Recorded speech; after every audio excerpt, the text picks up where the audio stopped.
Hiduplah seorang ratu peri, Eva, dari Taman Edenia yang memiliki seorang putri bernama Narcisa. Narcisa sangat cantik.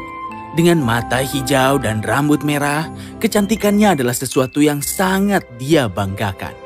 Narcisa bersama dengan para peri lainnya akan menghabiskan sebagian besar waktu mereka di kebun.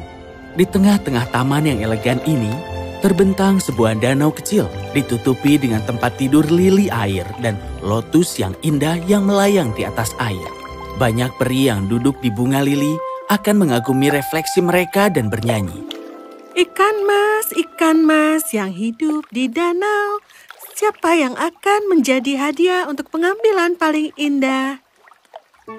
Dan satu persatu, kepala ikan mas akan keluar dari air dan mereka akan bernyanyi. Peri cantik di bawah langit biru cerah. Dengan rambut merah dan mata hijau, Narcisa mengambil hadiah. Narcisa akan senang mendengar pujian dan lagunya bergema di hutan saat dia duduk di tepi danau setiap hari menyisir rambutnya. Peri-peri lain, kurcaci, dan binatang-binatang dan burung-burung di hutan terpesona oleh kecantikannya. Dan seiring waktu, ini membuatnya sangat arogan dan sombong. Suatu hari setelah Narcisa melakukan perjalanannya yang biasa ke danau, Ratu Eva sedang duduk di taman istana, memandangi bunga kecil forget-me-not. Begitu cantiknya mereka, dengan kelopak biru yang indah, dan sambil menghela nafas dia berkata, Oh, peri bunda semua. Betapa aku berharap memiliki putri kecil bermata biru yang sesederhana dan semanis bunga-bunga itu untuk menghiburku. Dalam beberapa saat, seekor kupu-kupu kecil yang cantik terbang ke kamarnya. Dan dengan kilatan yang terang, seorang bayi kecil dengan mata biru cerah dan rambut pirang yang indah ada di tempat tidur. Oh, astaga, ibu peri dari semua telah memenuhi keinginanku.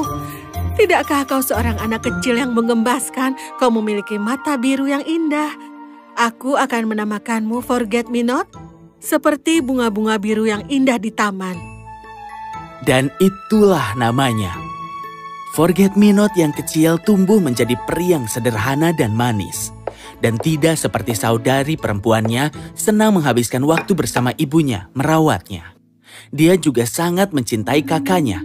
Meskipun Narcisa tidak merasakan hal yang sama tentang Forget-Me-Not. Narcisa selalu memastikan Forget-Me-Not tidak akan pernah meninggalkan rumah, sehingga orang tidak bisa melihat kecantikannya yang sebenarnya. Jangan pernah coba-coba meninggalkan istana, Edenia. Kau tidak menyadari sihir jahat yang ada di luar sana. Forget-Me-Not selalu patuh dan melakukan apapun yang diminta kakaknya. Dan ibunya tidak pernah menghentikan Narcisa untuk berbohong, karena dia takut seperti kakaknya, dia juga terobsesi dengan penampilannya. Suatu hari, karena Forget-Me-Not tidak sedang bermain-main di taman, dia melihat seekor kupu-kupu cantik berterbangan. Oh, indah sekali. Dan itu adalah kupu-kupu terindah yang pernah aku lihat. Kupu-kupu kecil itu berwarna biru seperti langit, dengan bintik-bintik emas kecil di atasnya. Dia pergi ke sana untuk mencoba melihat kupu-kupu itu dengan baik. Forget-Me-Not mengejar kupu-kupu, terpesona oleh keindahannya, tidak menyadari bahwa kupu-kupu itu sekarang telah melewati gerbang Edenia dan sekarang pergi ke hutan. Dia terus mengikuti kupu-kupu sampai dia tiba di danau. Hampir sampai dan aku dapat. Kemana perginya? Saat dia melihat sekeliling, ikan mas perlahan berenang keluar dari air, membentuk lingkaran di sekelilingnya, dan bersama-sama mereka bernyanyi. Di antara semua makhluk di hutan, pohon-pohon yang berdiri tinggi, Forget-Me-Not dengan mata biru yang indah adalah yang tercantik. Semua makhluk di hutan mengelilinginya dengan kagum akan kecantikannya. Sementara dia benar-benar kagum dengan semua orang dan segala sesuatu di sekitarnya.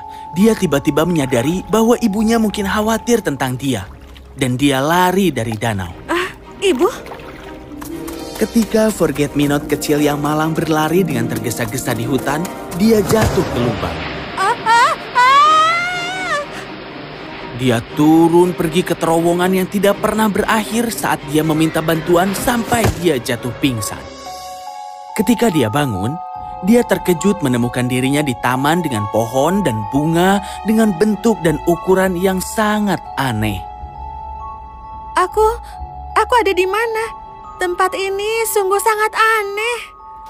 Forget-me-not berkeliaran di sekitar hutan aneh sampai dia tiba di istana kaca yang megah di mana dia melihat seorang penyihir berjalan. Oh, maafkan aku, Nyonya. Aku Forget-me-not. Aku telah jatuh ke dalam terowongan yang dalam dan mendarat di sini. Aku hanya ingin pulang ke rumahku. Bisakah kau membantuku? Membantumu? Tidak. Mengapa aku harus membantumu? Kau tidak berguna bagiku. Oh, aku bisa jadi sangat berguna untukmu. Aku bisa menjahit, memasak, dan membersihkan. Apapun yang kau suka, hanya jika kau bisa membantu aku untuk pulang. Penyihir jahat tertarik pada usulan Forget-me-not untuk menjadi pelayannya. Baiklah, kau bisa melayani aku selama beberapa waktu. Setiap kali kau dipanggil, dan begitu aku merasa aku tidak lagi membutuhkan layananmu, aku akan membantumu kembali ke rumah. Baiklah, itu akan baik-baik saja. Aku memiliki satu syarat lagi. Bahwa ketika kau berada di sini, kau harus berubah bentuk menjadi kelelawar pada siang hari, karena tidak ada makhluk cantik yang diperbolehkan berada di sekitar putraku. Karena aku khawatir dia akan jatuh cinta dan dia meninggalkanku. Setelah dia tertidur, kau harus merubah bentukmu menjadi seperti semula. Dengan sedikit rasa ragu, dia setuju dengan persyaratan penyihir. Penyihir itu mengucapkan mantra padanya dan dalam beberapa saat, dia berubah menjadi kelelawar kecil bermata biru. Sekarang, pergilah dan siapkan tempat tidur. Anakku akan segera ingin beristirahat untuk malam ini. Forget-me-not mengangguk, dan ketika dia terbang melalui aula, dari kejauhan, dia melihat pangeran paling tampan yang pernah dia lihat. Makan sendirian di meja makan. Forget-me-not berhenti dan memandangnya dengan kagum. Itu adalah anakku, Pangeran Felix. Dari mana asalmu? Aku adalah penyihir, ingat itu. Sekarang lanjutkan. Tempat tidur tidak akan beres kalau tidak dibereskan, kan? Iya, Nyonya. Ketika dia terbang menuju kamar, dia mendengar sang pangeran dengan sedih berbicara kepada ibunya. Ibu, bisakah aku pergi besok? Aku benar-benar ingin menjelajahi dunia. Tidak, anakku. Seperti yang telah aku katakan sebelumnya, aku belum siap untuk kehilanganmu.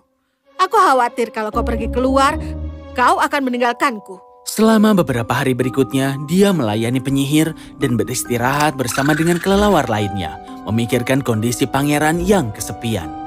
Ini membuatnya sedih, karena dia ingin menyelamatkannya. Saat itu, kelelawar lain di sebelahnya berkata, Hei kau, namaku Feng, dan aku bisa mendengar pikiranmu. Kau tahu, aku bisa membawamu ke kamarnya di mana kau bisa melihatnya. Oh, itu akan luar biasa. Yang ingin aku lakukan adalah meninggalkan dia karangan bunga Forget-me-not. Ya, temui aku malam ini dan aku akan membawamu ke sana. Maka, malam itu, dia bertemu Feng di taman, dan mereka terbang ke kamar pangeran tempat mereka melihatnya tidur. Dia meletakkan karangan bunga Forget-me-not di sebelahnya dan menatapnya dengan penuh kasih. Dan dengan itu, diam-diam lari dari kamar. Kau jatuh cinta padanya, bukan? Jangan berisik. Pada keesokan paginya, Felix terbangun dengan ingatan yang jelas tentang apa yang terasa seperti mimpi indah baginya. Itu tidak biasa. Itu bukan mimpi. Dia adalah malaikat yang sebenarnya.